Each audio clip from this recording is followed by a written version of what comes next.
ഒരൊറ്റ സിനിമ കൊണ്ട് നമ്മുടെ മനസ്സിലിടം നേടിയ ഒരുപാടിടം നേടിയ ഒരു നായികയെക്കുറിച്ചാണ് ഇന്ന് ഞാൻ സംസാരിക്കാൻ പോകുന്നത്. നമ്മുടെ പട്ടാളത്തിലെ നായിക. പിന്നെ നമ്മൾ ചോദിച്ചു ഇത് എവിടെ പോയി ഇദ്ദേഹം എന്ന്. ഇപ്പോൾ മലയാള സിനിമയിലേക്ക് തിരിച്ചു വന്നു, വളരെ സജീവമായി തന്നെ മലയാള സിനിമയിലുണ്ട്. ഞാൻ സംസാരിക്കുന്നത് ടെസ്സയെ കുറിച്ചിട്ടാണ്. Hello, good evening Tessa. Good evening. അപ്പോൾ ഹലോ ഗുഡ് ഈവനിങ് ആയിരുന്നില്ലേ തുടക്കം? അതെ. അപ്പോൾ ആ സമയത്ത് ഒരു സ്റ്റൈലായിട്ട് ഒരു വെൽക്കം പറയായിരുന്നില്ലേ യൂഷ്വലി ഹലോ ഗുഡ് ഈവനിങ്ങിലേക്ക്? അങ്ങനെ ഒന്നുകൂടെ പറയാമോ? Hello and welcome to hello good evening. ഇതുവരെ മറന്നിട്ടില്ല അതൊന്നും. അതെ, അതെങ്ങനെ മറക്കുക? ആദ്യമായിട്ട് ഒരു പക്ഷെ ഓൺ സ്ക്രീൻ വന്ന് പറഞ്ഞത് ചിലപ്പോൾ ഇതായിരുന്നു. അതെ അതെ അതെ. അപ്പോൾ എവിടെയായിരുന്നു ഇത്രയും നാള്? ഞാൻ അബുദാബിയിലാണ്. കല്യാണത്തിന് ശേഷം ഞങ്ങൾ ഡൽഹിയിലായിരുന്നു. അതിനുശേഷം അബുദാബിയിലേക്ക് പോയി. ഇപ്പോൾ ഫാമിലി ആയിട്ട് അവിടെയാണ് സെറ്റിൽഡ്. ശരിക്കും കൈരളിയിലാണ് സ്റ്റാർട്ട് ചെയ്യുന്നത്. പിന്നെ എങ്ങനെയാണ് പട്ടാളം എന്ന് പറഞ്ഞ സിനിമയിലേക്ക് എത്തുന്നത്? അതൊരു ഭയങ്കര വലിയ എൻട്രി ആയിരുന്നില്ലേ? ഇത് ലാലുവേട്ടൻ്റെ മൂവിയാണല്ലോ, ലാൽജോ സാറിൻ്റെ മൂവിയാണ് പട്ടാളം. അപ്പോൾ ഞാൻ ആങ്കറായിട്ടിരിക്കുന്ന സമയത്താണ് ഈ മൂവിയുടെ സ്ക്രിപ്റ്റ് റൈറ്റർ എന്നെ കാണുകയും അങ്ങനെയാണ് ലാലുവേട്ടനോട് എന്നെപ്പറ്റി സംസാരിക്കുകയും അങ്ങനെയൊക്കെ ആണ് ഇതിലേക്ക് വന്നു പറ്റിയത്. അപ്പോൾ പണ്ടൊന്നും ഈ ആങ്കേഴ്സ് ബിക്കമിങ് ആൻ ആക്ടർ ഒരു വലിയ ഒരു ഫ്രീക്വന്റ് ആയിട്ട് നടക്കുന്ന ഒരു സംഭവമല്ല. ഇപ്പോൾ ഒരുപാട് ആങ്കേഴ്സ് ഉണ്ട് ഫസ്റ്റ് സ്റ്റെപ്പ്. പിന്നെ നമ്മൾ ഒരു മാസം കാണും, അത് കഴിഞ്ഞ് പിന്നെ you'll see them on big screen. പക്ഷെ അന്നൊന്നും അങ്ങനെയില്ല. അപ്പോൾ ഒരു പ്രതീക്ഷയില്ലാതെയാണ് നമ്മൾ സിനിമ എന്നുള്ളൊരു പ്രതീക്ഷ പോയി. ഈവൻ ദോ ഇങ്ങനെ ഫിലിം സ്റ്റാർസിനെ ഇന്റർവ്യൂ ചെയ്യുമെങ്കിൽ പോലും ആ സിനിമയിലേക്ക് കടക്കണമെന്നോ കടക്കുമെന്നോ ഒന്നും ഒരു എന്താ പറയുക മനസ്സിലൊരു വിചാരം ഇല്ലായിരുന്നു. അപ്പോൾ ഇതൊരു ടോട്ടൽ സർപ്രൈസ് ആയിരുന്നു ശരിക്കും പറഞ്ഞാൽ ഇതിലേക്ക്. യൂഷ്വലി മമ്മൂക്കയുടെ കൂടെ ഒരു സിനിമ ചെയ്യാന്ന് പറയുമ്പോൾ എല്ലാവരും പേടിച്ചിട്ടാണ് പോകുന്നത്. അങ്ങനെ തന്നെ ആയിരുന്നോ ഇത് ഉണ്ടായത്? അങ്ങനെ പേടിക്കോ എനിക്കറിയില്ല. പൊതുവെ മമ്മൂക്ക കുറച്ച് എനിക്കൊന്ന് മമ്മൂക്ക സീനിയർ ആയതുകൊണ്ടായിരിക്കാം ഒരു പക്ഷേ. പിന്നെ മമ്മൂക്ക സംസാരിക്കില്ലേ അങ്ങനെയൊക്കെ ഉള്ളൊരു പേടിയായിരിക്കും. പക്ഷെ നമ്മൾ പരിചയപ്പെട്ട് കഴിഞ്ഞാൽ അങ്ങനെയൊന്നും ഇല്ല കേട്ടോ. മമ്മൂക്ക ഭയങ്കര ഫ്രണ്ട്ലിയാ. നമ്മൾ ഈ കാണുന്ന ഈ പുറമേ കാണുന്ന ആ ഒരു ഇത് മാത്രമേ ഉള്ളൂ. ഇപ്പോഴും എനിക്ക് തോന്നുന്നു പട്ടാളം സിനിമയൊക്കെ വന്നാല് അതിലെ മെയിൻ ആയിട്ടുള്ളത് മറ്റേ ഹമേ തുംസെ, അതാണ് ഒരു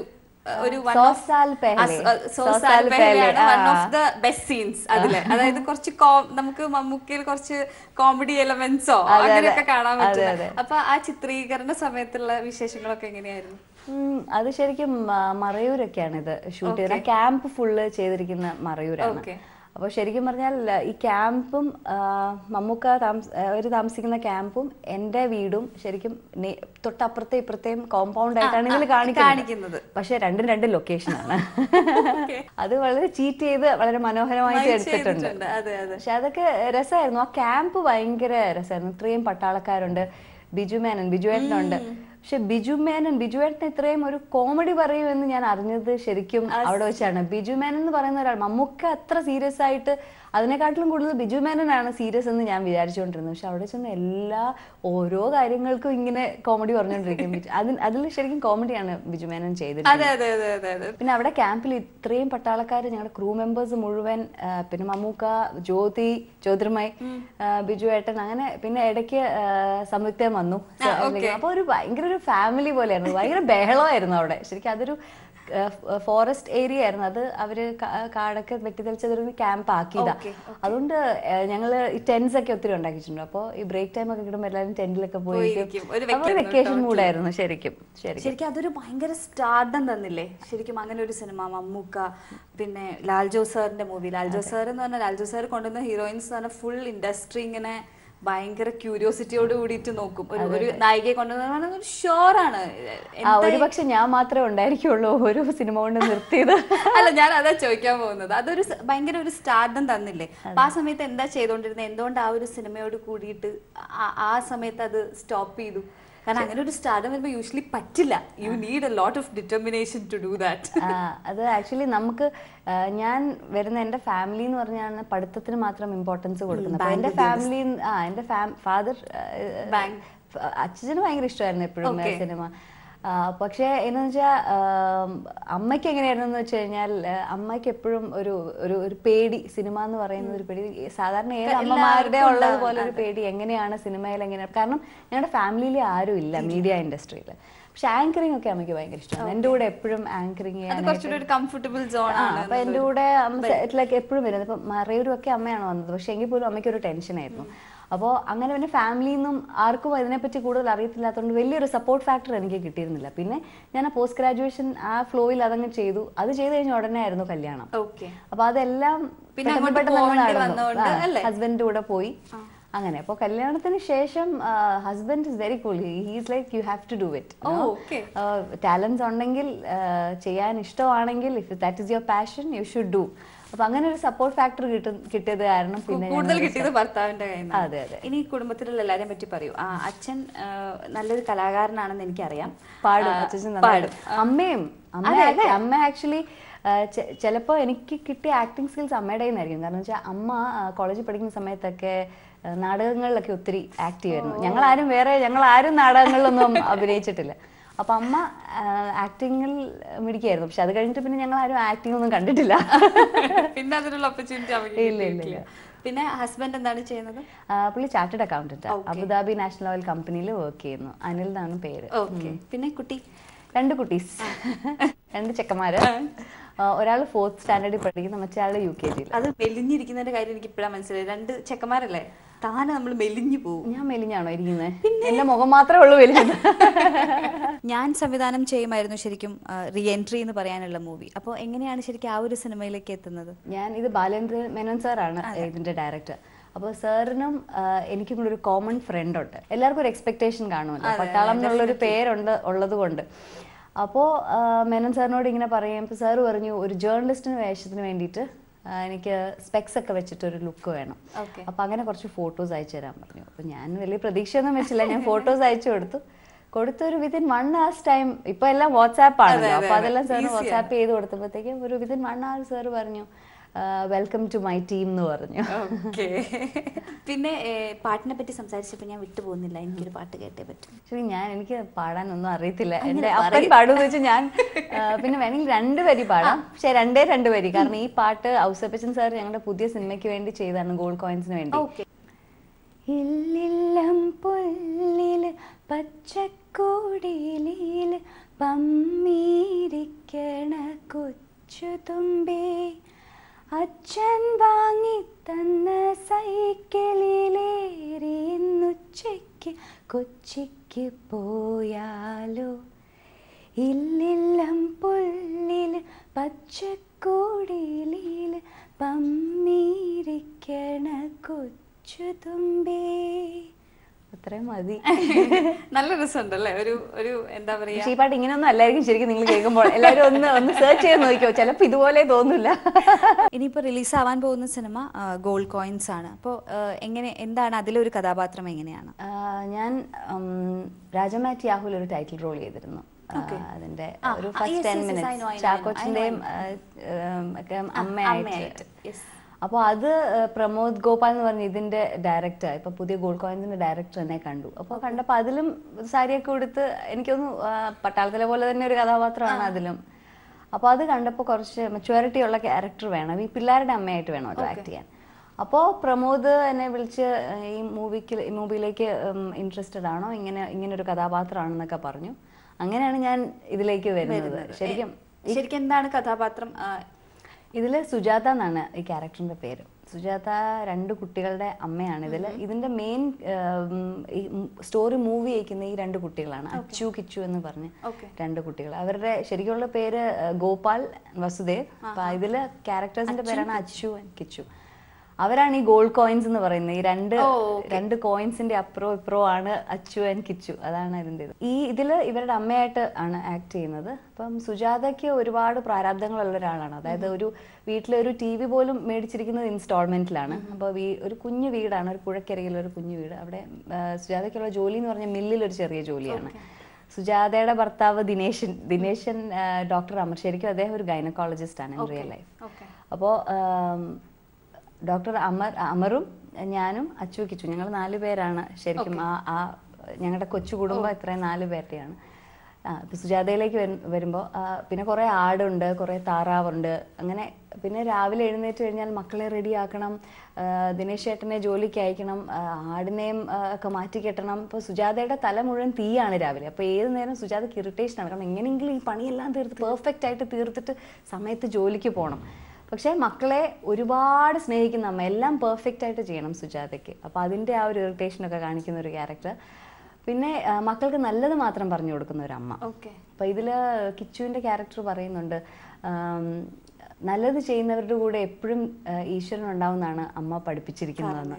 അപ്പോൾ അതുപോലെ ഇങ്ങനെയുള്ള ചെറിയ ചെറിയ കാര്യങ്ങൾ അമ്മ ഈ കുട്ടികൾക്ക്, നമ്മളൊക്കെ നമ്മുടെ മക്കൾക്കൊക്കെ പറഞ്ഞു കൊടുക്കുന്ന പോലെ ചെറിയ ചെറിയ കാര്യങ്ങൾ മക്കൾക്ക് പറഞ്ഞു കൊടുക്കുന്ന ഒരു. ഏത് തരത്തിൽ പെടുന്ന ഒരു സിനിമയായിരിക്കും കൂൾ കോയിൻസ്? തീർച്ചയായും ഇതൊരു ഫാമിലി എന്റർടൈനർ ആണ്.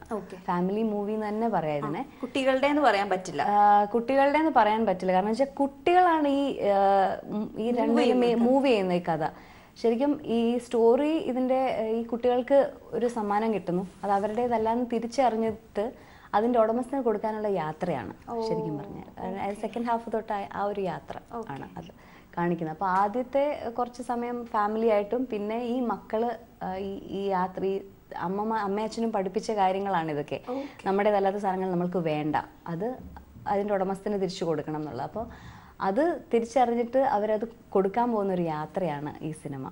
ശരിക്കും ഒരു പുതിയ എക്സ്പീരിയൻസ് ആയിരുന്നിരിക്കും. കാരണം ഇതുവരെയുള്ള കഥാപാത്രങ്ങളിൽ നിന്ന് കേൾക്കുമ്പോൾ ഒരുപാട് വ്യത്യസ്തത തോന്നുന്നുണ്ട്. അതായത് ഈ മറ്റേതും ചെയ്തിരുന്നെല്ലാം ഒരു മിഡിൽ ക്ലാസ് ആണെങ്കിൽ കൂടെ ഇത്രയും ഒരു ഡയമെൻഷൻസ് ഉള്ള ഒരു കഥാപാത്രം ചെയ്യുന്ന ഒരു. ഇതിൽ ഈ കഥാപാത്രത്തിൽ എനിക്ക് ബാക്കിയുള്ള സിനിമയെ വെച്ച് എങ്ങനെ വ്യത്യസ്തമായും ചോദിക്കുകയാണെങ്കിൽ ഇതിനകത്ത് ഒരുപാട് പെർഫോം ചെയ്യാനുണ്ട്.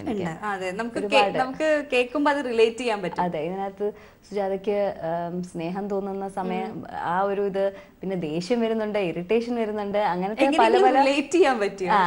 ഇത് ശരിക്കും എനിക്ക് 2 മക്കളാണ് റിയൽ ലൈഫിൽ. അപ്പോൾ ഇതും 2 മക്കള് തന്നെയാണ് ഈ സിനിമയിൽ. അപ്പൊ ഒരു പെർഫെക്ഷനിസ്റ്റ് ആണോ ശരിക്കും?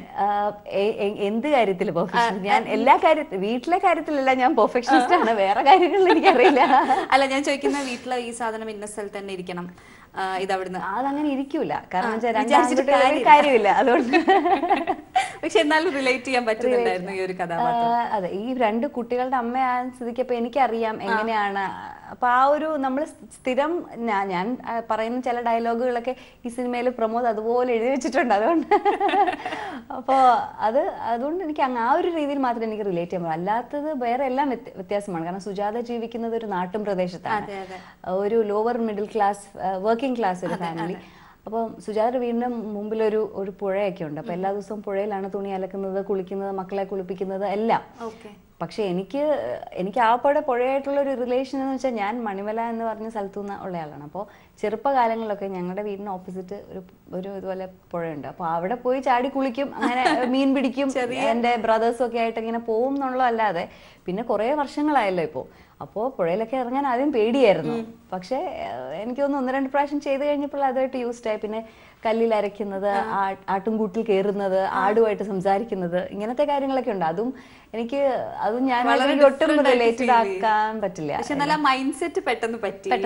അതെ, കാരണം ചെറുപ്പകാലമൊക്കെ നാട്ടിൻ പ്രദേശത്തായിരുന്നത് കൊണ്ട് എനിക്കത് മനസ്സിലാക്കി. തീർച്ചയായിട്ടും. അപ്പോ എങ്ങനെയുണ്ടായിരുന്നു ഇതിന്റെ ബാക്കി ക്രൂ മെമ്പേഴ്സ് ഒക്കെ ആരൊക്കെയാണ്? ഡയറക്ടർ പുള്ളിയുടെ പുള്ളി തന്നെയാണ് സ്ക്രിപ്റ്റ് ചെയ്തിരിക്കുന്നത്. പ്രമോദ് ജി ഗോപാൽ എന്നാണ് പുള്ളിയുടെ പേര്. പിന്നെ എനിക്ക് ഓപ്പോസിറ്റ് ചെയ്യുന്ന ഞാൻ നേരത്തെ പറഞ്ഞു ഡോക്ടർ അമർ തന്നെയാണ് എന്റെ പ്രൊഡ്യൂസറും. എല്ലാവരും മൾട്ടി ടാസ്കിംഗ് ആണ് ഇവിടെ.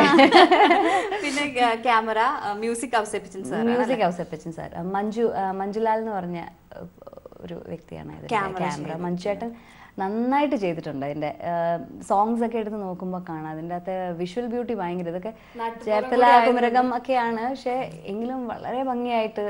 ഈവൻ ഈ ചില ഷോട്ട്സ് ഒക്കെ ഞങ്ങൾ അതിരാവിലെ നേരം പുലർന്നു വരുമ്പോഴേ എടുത്തിട്ടുണ്ട്. കുട്ടികൾ വെള്ളത്തിൽ ചാടുന്നൊക്കെ അതൊക്കെ ഒത്തിരി ഭംഗിയോടെ. അത് എനിക്കൊന്ന് ബിഗ് സ്ക്രീനിൽ കാണുമ്പോൾ ഭയങ്കര രസമായിരിക്കും അതൊക്കെ. പിന്നെ ഇത്രയും കാലം കഴിഞ്ഞ് തിരിച്ചു വന്ന് പിന്നെ ലാൽ ജോസ് സാറിന്റെ കൂടെ ഒരു സിനിമ ചെയ്തപ്പോൾ എങ്ങനെയുണ്ടായിരുന്നു? ഐ മീൻ ലാൽ ജോസ് സാറിന്റെ അസിസ്റ്റന്റ് ആയിരുന്നു അല്ലേ രാജമ്മ ചെയ്തത്? അസോസിയേറ്റ് ആയിരുന്നു. ലാൽ സാർ ത്രൂ ആണോ? അതെ, ലാലുവേട്ടൻ ഇതിലേക്ക് വന്നത് എങ്ങനെയാണെന്ന് വെച്ചാൽ, ഒരു ദിവസം എന്നെ ലാലുവേട്ടൻ വിളിച്ചിട്ട് എന്നോട് പറഞ്ഞു, ഇങ്ങനെ എൻ്റെ അസോസിയേറ്റ് ആയിരുന്ന ഒരു വ്യക്തി. അപ്പം അദ്ദേഹം ഒരു സിനിമ എടുക്കുന്നുണ്ട്, നിനക്ക് അതെല്ലാം നോക്കിയിട്ട് നിനക്ക് ഇഷ്ടമാണ് നീ മാത്രം ചെയ്താൽ മതി. കുറച്ച് ബേസ് കൂട്ടിയാണല്ലോ. അപ്പൊ എന്നോട് പറഞ്ഞു ഇങ്ങനെ, എനിക്ക് നീ ഇത് നോ പറഞ്ഞു കഴിഞ്ഞാൽ എന്തെങ്കിലും ഒക്കെ തോന്നുന്നു എന്ന് വിചാരിക്കുന്നത്, കഥ കേൾക്കുക, ഇഷ്ടപ്പെട്ടെങ്കിൽ മാത്രം ചെയ്താൽ മതി എന്ന് പറഞ്ഞു. അപ്പൊ എങ്ങനെയുണ്ടായിരുന്നു ആ ഒരു കഥ കേട്ടപ്പോൾ എനിക്ക് ഭയങ്കരമായിട്ട് ഇഷ്ടപ്പെട്ടു കേട്ടോ. അപ്പോഴേ ഞാൻ ലാലുവേട്ട ഞാനത് ചെയ്യാം, ഇത് 10 minutes ഉണ്ടെങ്കിലും അത് ആ 10 minutes നമുക്ക് ശരിക്കും റീ എൻട്രിയുടെ സമയത്ത് വിളിച്ചിട്ടുണ്ടായിരുന്നു. ആ ഒരു ഡിഫറെന്റ് എക്സ്പീരിയൻസ് ആണ് അതിനകത്ത്. പക്ഷെ ഡയലോഗ്സ് ഒന്നുമില്ല. സൈജു കുറുപ്പാണ് എനിക്ക് ഓപ്പോസിറ്റ് ചെയ്തത്. അപ്പോൾ എനിക്ക് ഈ ഓരോ സിനിമയിലുള്ള ഭാഗ്യം എന്ന് വെച്ചാൽ എനിക്ക് എല്ലാ സിനിമയിലും ആരെങ്കിലും ഒക്കെ പരിചയമുണ്ട്. അപ്പോൾ സൈജു എൻ്റെ ഒരു ഫ്രണ്ടാണ്. അപ്പോൾ it was easy for me. Acting ഒന്നും അത്ര വലിയ ബുദ്ധിമുട്ടുണ്ടായിരുന്നില്ല, രസമായിരുന്നു അത്. ലാൽ ജോസ് സാറിന്റെ സിനിമ എന്ന് പറഞ്ഞാൽ എനിക്ക് തോന്നുന്നു ആക്ടേഴ്സിനെ ഭയങ്കര കംഫർട്ടബിൾ ആക്കും യൂഷ്വലി. അപ്പൊ മുമ്പേ ചെയ്തത് പട്ടാളം ആയതുകൊണ്ട് എന്തെങ്കിലും ഒരു ഡിഫറൻസ് ഫീൽ ചെയ്തോ? ഞാൻ സംവിധാനം ചെയ്യും എന്ന് പറഞ്ഞ സിനിമയിലേക്ക് എത്തിയപ്പോൾ? തീർച്ചയായിട്ടും. പണ്ടൊക്കെ റീലായിരുന്നല്ലോ. അതെ അതെ അതെ. റീലല്ല, കാരണം റീലാവുമ്പോ നമുക്ക് ഒരുപാട് ടേക്സ് ഇല്ല, എല്ലാവർക്കും ടെൻഷനാണ്. നമുക്ക് മാത്രമല്ല, ഇത് കുറെ ടേക്സ് ആയി കഴിഞ്ഞു കഴിഞ്ഞാൽ. അപ്പോൾ ഞാൻ ഓർക്കുന്നുണ്ട് പട്ടാളത്തിന് സെറ്റ് വെച്ച് തന്നെ കളിയാക്കാൻ വരും. ഈ റീലിന്റെ കമ്പനിക്കാര് ചോദിക്കുന്നുണ്ട് ടെസയ്ക്ക് വീട് വല്ലതും വേണോ കോംപ്ലിമെന്റ് ആയിട്ടെന്ന്. അപ്പൊ അതിനൊരു അവസരം കൊടുക്കണോ വേണ്ടയോ എന്നുള്ളത്. അപ്പൊ അങ്ങനെയൊക്കെ എന്നെ കളിയാക്കുമായിരുന്നു. പക്ഷെ അധികം ടേക്സ് ഒന്നും എനിക്ക് തോന്നുന്നില്ല പട്ടാളത്തിന് സമയത്തും അങ്ങനെ അധികം ടേക്സ്. പക്ഷെ എല്ലാവർക്കും ടെൻഷനാണ്. റിഹേഴ്സൽ കുറെ ചെയ്യുമായിരുന്നു, എന്നിട്ടാണ് നമ്മൾ ടേക്കിലേക്ക് പോകുന്നത്. ഇപ്പോ അങ്ങനെ റിഹേഴ്സലായിട്ട് 1-2 പ്രാവശ്യം ചെയ്തിട്ട് പിന്നെ അങ്ങ് നേരെ ടേക്കിലേക്ക് പോകും. കാരണം വെച്ചാൽ റീലല്ല, ഇപ്പൊ എത്ര ടേക്സ് വേണമെങ്കിലും എടുക്കാം. ഇപ്പോൾ ഉള്ള ഒരു ഫാക്ടർ വെച്ചാൽ ടൈം കൺസ്ട്രെയിന്റ് ആണ്. ഇന്ന സമയത്തിനുള്ളിൽ. അന്ന് പട്ടാളം എനിക്ക് 90 days അങ്ങ് ഷൂട്ട് ചെയ്തു ഞങ്ങൾ. അപ്പോൾ ഇനി ഞാൻ കൈരളിയിലേക്ക് തിരിച്ചു വരാണ്. കൈരളി ഓർമ്മകൾ കുറെ ഉണ്ടാവുമല്ലോ എന്തായാലും. കൈരളി ശരിക്കും പറഞ്ഞാൽ എനിക്കൊരു ഫോണ്ട് മെമ്മറീസ് ആണ് കൈരളി. ഇപ്പോഴും നമ്മുടെ ഹൃദയത്തോട് നമുക്ക് ചേർത്ത് വെക്കാവുന്ന കുറെ ഓർമ്മകളുണ്ടല്ലോ. അതിൽ ഒന്നാണ് തീർച്ചയായിട്ടും കൈരളി. ഞാൻ കോളേജിൽ പഠിച്ചുകൊണ്ടിരുന്നപ്പോൾ, ഡിഗ്രിക്ക് പഠിച്ചുകൊണ്ടിരുന്ന സമയത്തായിരുന്നു കൈരളിയിൽ. അന്ന് ലൈവ് പ്രോഗ്രാമാണ് ചെയ്യുന്നത്. അപ്പോൾ ക്ലാസ് കഴിഞ്ഞിട്ട് ഞാൻ വൈകുന്നേരമാണ് സമയത്ത്. അപ്പോൾ ക്ലാസ് കഴിഞ്ഞിട്ട് ഞാൻ അതിന് ഞാൻ ഉള്ള സമയത്ത് തന്നെ രമ്യ ചെയ്തിരുന്നു. പക്ഷെ ഞാൻ ഇറങ്ങുന്ന സമയമായപ്പോഴത്തേക്കാണ് രമ്യ വന്നത്. ഇപ്പോഴും ഞാൻ അബുദാബിയിലൊക്കെ പോകുമ്പോൾ ആളുകൾ കാണുമ്പോൾ ഈ ഹലോ ഗുഡ് ഈവനിങ്, കൈരളിയിൽ ഈ ഹലോ ഗുഡ് ഈവനിങ് എല്ലാവരും ഇപ്പം എത്ര പ്രോഗ്രാംസ് ചാനലിൽ വരുന്നു. പക്ഷേ ഈ ഹലോ ഗുഡ് ഈവനിങ് ഇത്രയും കൊല്ലം മുമ്പുള്ള ഒരു പ്രോഗ്രാം ആളുകൾ ഓർത്തിരിക്കുക എന്ന് പറഞ്ഞാൽ എന്നെ അതിശയിപ്പിച്ചിട്ടുണ്ട്. ടെലിവിഷൻ അങ്ങനെ ഒരു അതെ അതെ. പക്ഷെ ഇപ്പോഴത്തെ പ്രോഗ്രാംസ് എനിക്ക് തോന്നില്ല അത്രയും മനസ്സിൽ നിൽക്കുന്നത്. അത് കണ്ടു മാറുന്നു. ബിക്കോസ് ഒത്തിരി പ്രോഗ്രാമാണ്. അന്ന് ലൈവ് എന്ന് പറയുന്നത് ഒരു വെരി ഡിഫറെന്റ് തീമാണ്. പിന്നെ ലെറ്റേഴ്സ് ഒക്കെ വരുമായിരുന്നു. അപ്പോൾ ലെറ്റേഴ്സ് വായിക്കുന്ന ഒരു സെഗ്മെന്റ് ഉണ്ടായിരുന്നു.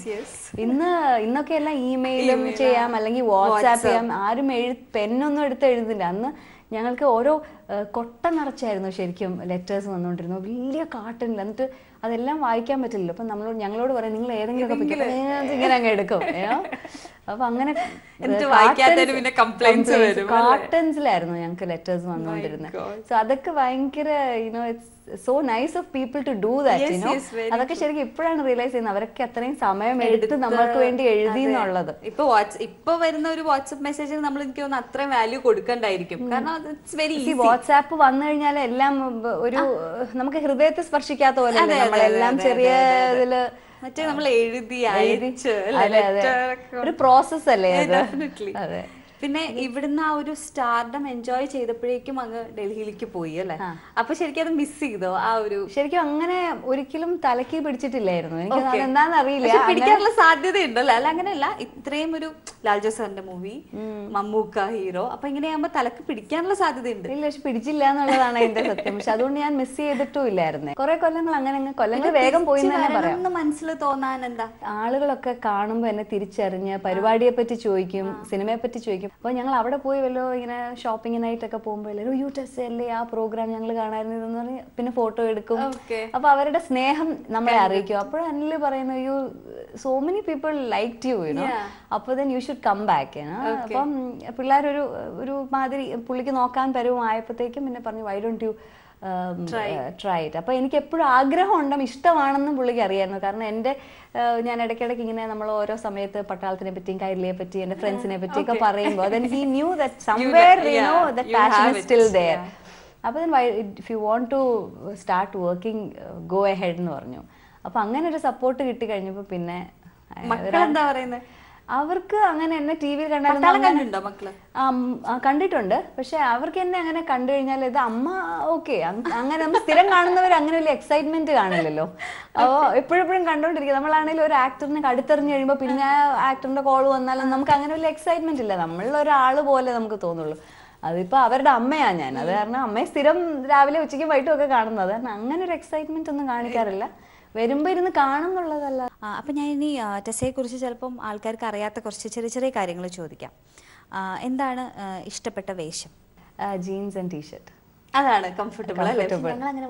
കുറച്ചേ കണ്ടിട്ടുള്ളൂ. പക്ഷെ എനിക്ക് നാട്ടിൽ വന്നു കഴിഞ്ഞാൽ ഞാൻ എപ്പോഴും ഇന്ത്യൻ, മോസ്റ്റ്ലി ഇന്ത്യൻ ഔട്ട്ഫിറ്റ്. പിന്നെ ഭക്ഷണം ഇഷ്ടപ്പെട്ട? Grilled chicken, grilled fish. ഭയങ്കര ഹെൽത്തി അല്ല, എനിക്ക് അതിന്റെ ടേസ്റ്റ് ഇഷ്ടം. എനിക്ക് ഒത്തിരി ഇങ്ങനെ ഡീപ് ഫ്രൈഡ് അതിന്റെ ടേസ്റ്റ് ഇഷ്ടമില്ല. സോ ഗ്രിൽഡ് ഫിഷ് ഒക്കെ. ഹെൽത്ത് കോൺഷ്യസ് ആണോ ബേസിക്കലി? മീൻസ് വീട്ടിലൊക്കെ ഓയിലൊക്കെ കുറച്ച് കുക്ക് ചെയ്ത്? ഓയിലൊക്കെ കുറച്ചാണ് കുക്ക് ചെയ്യുന്നത്. പക്ഷെ വല്ലയിടത്തും പുറത്തൊക്കെ പോയി കഴിച്ചു കഴിഞ്ഞാൽ പിന്നെ പക്ഷേ ഐ മീൻ ഡയറ്റ് ഒക്കെ നോക്കുന്ന ഒരാളാണ്. എനിക്ക് എന്തെങ്കിലും പ്രോജക്ട്സ് ഒക്കെ വരുന്നുണ്ടെന്ന് അറിഞ്ഞാൽ ഞാൻ ആ നിമിഷം എല്ലാം എന്റെ ജങ്കോ, എനിക്ക് ശരിക്കും ജങ്ക് ഫുഡ് ഞാൻ അധികം കഴിക്കാറില്ല. എനിക്ക് കൂടുതലും സ്വീറ്റ്സിനോടാണ് എനിക്ക് ഭയങ്കര ഇഷ്ടം. ചോക്ലേറ്റ്സ് ഭയങ്കര ഇഷ്ടമാണ്, സ്വീറ്റ്സ് ഇഷ്ടം. അപ്പൊ അതൊക്കെയാണ് എനിക്ക് തോന്നുന്നത് എന്നെ വണ്ണം വെപ്പിക്കുന്നത്. ഭക്ഷണം കുറച്ച് കഴിച്ചിട്ട് ഇങ്ങനത്തെ ചോക്ലേറ്റ്സ് ഒക്കെ ഒരുപാട് കഴിക്കും. അപ്പം പക്ഷെ ഞാൻ വർക്ക്ഔട്ട് ചെയ്യാറുണ്ട്. വാക്കിംഗ്. അബുദാബി എന്ന് പറഞ്ഞാൽ ജങ്ക് ഫുഡിനും ഇങ്ങനത്തെ സാധനങ്ങൾക്കൊന്നും ഒരു പഞ്ഞില്ലാത്ത സ്ഥലം, ഏത് സമയത്തും കിട്ടും. പക്ഷെ എനിക്ക് അങ്ങനത്തെ ജങ്കിനോട് വലിയ ഇഷ്ടമില്ല. കൂടുതലും സ്വീറ്റ്സ് ആണ് എന്നെ വണ്ണം വെപ്പിക്കുന്നത്. വർക്ക്ഔട്ട്സ് ഒക്കെ ചെയ്യാറുണ്ട്. I go for wax. അല്ലെങ്കിൽ ഇടയ്ക്ക് ജിമ്മിലും ഉണ്ട്, ജിമ്മിലും പോവാറുണ്ട്. വാക്ക് മുടക്കാറില്ല. ഇനി സോഷ്യൽ മീഡിയയിലൊക്കെ വളരെ ആക്റ്റീവ് ആയിട്ടുള്ള ആളാണ്? ഒട്ടും ആക്റ്റീവ് അല്ല. പക്ഷെ ഐ മീൻ ടെക്നിക്കലി ലൈക്ക് ഇപ്പോൾ വാട്സപ്പ് അങ്ങനെയൊക്കെ? വാട്സപ്പ് അടുത്ത ഫ്രണ്ട്സിനും അങ്ങനെ ഫാമിലി അതൊക്കെ ഉള്ളു. അല്ലാതെ ഞാൻ പൊതുവേ ഈ ഫേസ്ബുക്ക് ഒക്കെ ഭയങ്കര മടിച്ചാണ്. അപ്പൊ എനിക്കൊരു ഫേസ്ബുക്ക് പേജ് ഉണ്ട് ഫാൻസിന് വേണ്ടി. ചിലപ്പോൾ എനിക്ക് തന്നെ തോന്നും ഷോ ഞാൻ എന്തൊരു സാധനമാണ്. ഒരിക്കലും ഇവരൊക്കെ ചില സമയത്ത് ഇങ്ങനെ ഇതിൽ ചാറ്റിൽ വരുമല്ലോ. അപ്പൊ ഇടയ്ക്ക് ഞാനിതിൽ ഓൺലൈനിൽ വന്നിട്ട് ഐ ടോക്ക് ടു ദം. പിന്നെ കട്ട് ഓഫ് കഴിഞ്ഞ് പിന്നെ ചിലപ്പോൾ കുറെ ദിവസങ്ങൾ കഴിഞ്ഞിട്ടൊക്കെ ആയിരിക്കും ചിലപ്പോൾ ഒരു ഹായ് ഹലോ ഒക്കെ പറയുന്നത്. അപ്പോഴത്തേനും ഇൻബോക്സ് വന്ന് നിറഞ്ഞിരിക്കും. പക്ഷെ അതിന് ഇച്ചിരി മടിയാണ്. അപ്പൊ ഏതായാലും ഇനി ഒരു പുതിയ സിനിമ കൂടെ റിലീസ് ചെയ്യാൻ പോവാണ്. ടെസ്സയുടെ സ്വന്തം പ്രേക്ഷകരാണ് കൈരളിയിലെ പ്രേക്ഷകർ എന്ന് പറയുമ്പോൾ. അപ്പൊ അവരോട് എന്താണ് പറയാനുള്ളത്? ശരിക്കും ഒന്ന് എന്റെ പ്രേക്ഷകരൊക്കെ കുറെ കൊല്ലങ്ങൾ ഇപ്പൊ അവരൊക്കെ ഒത്തിരി വലുതായി പോയി കാണാം. എനിക്ക് ഞാൻ കൈരളി ചെയ്യുന്ന സമയത്ത് തന്നെ എനിക്കൊന്നും ഈ ഒരു ജനറേഷനുള്ളവർക്കൊന്നും ചിലപ്പോൾ എന്നെ അറിയുന്നുണ്ടാവില്ല, കൈരളിയിൽ ആങ്കർ ആയിട്ടൊന്നും അറിയുന്നുണ്ടാവില്ല. പക്ഷെ എങ്കിലും ഒരുപാട് സ്നേഹം കൈരളിയിൽ ആങ്കറായിട്ടിരിക്കുമ്പോൾ എനിക്ക് കിട്ടിയിട്ടുണ്ട്. അതിപ്പോഴും ആളുകൾ കാണുമ്പോഴും എന്നെ തിരിച്ചറിയുമ്പോഴും ഒക്കെ എനിക്ക് ഒത്തിരി സന്തോഷമുണ്ട്. എവിടെ കണ്ടാലും എന്നോട് വന്ന് നിങ്ങൾ സംസാരിക്കണം, അതൊക്കെയാണ് എനിക്ക് ഏറ്റവും വലിയ സന്തോഷം തരുന്ന ഫാക്ടേഴ്സ്. പിന്നെ ആ ഒരു സ്നേഹം എൻ്റെ സിനിമയിലും നിങ്ങൾ തരണം. മൂവീസൊക്കെ വരുമ്പോൾ നിങ്ങൾ എല്ലാവരും പോയി കാണണം, എന്നെ അഭിപ്രായങ്ങൾ അറിയിക്കണം. ഇപ്പം ഞാൻ പറഞ്ഞു ഞാനിപ്പോൾ ഫേസ്ബുക്കിൽ ഇച്ചിരി മടിച്ചാണ്, ഇനിയിപ്പോൾ ഞാൻ ആക്റ്റീവ് ആയിക്കോ. അഭിപ്രായങ്ങളൊക്കെ എനിക്ക് ഫേസ്ബുക്കിൽ കൂടെ നിങ്ങൾ അറിയിക്കണം. Gold coins next month June 9 റിലീസാണ്. എല്ലാവരും ഫാമിലി ആയിട്ട് തിയേറ്ററിൽ പോയി കാണണം, മക്കളെ കാണിച്ചു കൊടുക്കണം. നല്ല കുറേ മൊമെൻറ്റ്സ് നിങ്ങൾക്ക് ഈ ഫിലിമിൽ കൂടെ നിങ്ങൾക്ക് ലഭിക്കുമെന്ന് ഞാൻ ഉറപ്പ് തരുന്നു. Thank you so much. അപ്പോൾ പറഞ്ഞ പോലെ തന്നെ ഈ സിനിമ എല്ലാവർക്കും ഇഷ്ടമാവട്ടെ. ഇനിയും ഒരുപാട് സിനിമകളിലൂടെ ഞങ്ങൾ ഇനിയും കാണട്ടെ. ഞങ്ങളുടെ സ്നേഹം എപ്പോഴും അവിടെ ഉണ്ടാവും. Thank you so much. Thank you.